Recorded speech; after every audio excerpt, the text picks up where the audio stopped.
በሕክምናው ዓለም ብዙ አይነት የምጥ ማስታገሻዎች አሉ። ሆኖም በአይነቱ ለየት ያለና ውጤታማ የሆነውን ኢፒዱራል የምጥ ማስታገሻ ምን እንደሆነ ያውቃሉ? ሰላም ጤና ይስጥልኝ። ዶክተር ነጋልኝ መቻል ነኝ፣ የማህጸንና ጽንስ ስፔሻሊስት ሐኪም።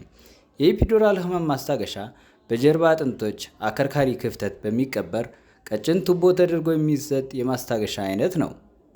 በተጨማሪም በኦፕራሲዮን መውለድ ወይም ሲኤስ ቢያስፈልግ በዛው ማስታገሻ ኦፕራሲዮኑን ማስኬድ ይቻላል።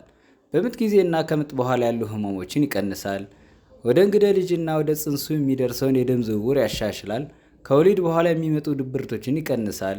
በምጥ ምክንያት የሚመጡ የሰውነት ጫናዎች ለምሳሌ በልብ፣ በጨጓራ፣ በሳምባ ላይ የሚመጡ ጫናዎችን ይቀንሳል። በምጥ ላይ ላሉና የምጥ ማስታገሻ እንዲሰጣቸው የሚፈልጉ ሁሉም እናቶች ሊሰጥ ቢችልም በሀገራችን ኢትዮጵያ ካለው የመድኃኒትና የመሳሪያ አቅርቦት እጥረት ምክንያት በጥቂት የመንግስት ሆስፒታሎችና በተወሰኑ የግል ተቋማት ውስጥ የልብና ሌላ ተጓዳኝ ህመም ላላቸው እናቶች ይሰጣል።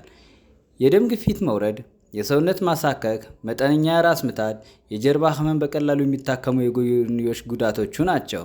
ምጥ ማስተጓጎል አሊያም የቁርጠት ወይም ኮንትራክሽን ማጥፋት የምጥ መርዘም አለማስከተሉ ተመራጭ ያደርገዋል። መረጃው ጠቃሚ ሆኖ ካገኙት ላይክ፣ ኮፒ፣ ሼር ማድረጉን እንዳይረሱ። ሰላማችሁ ይብዛ።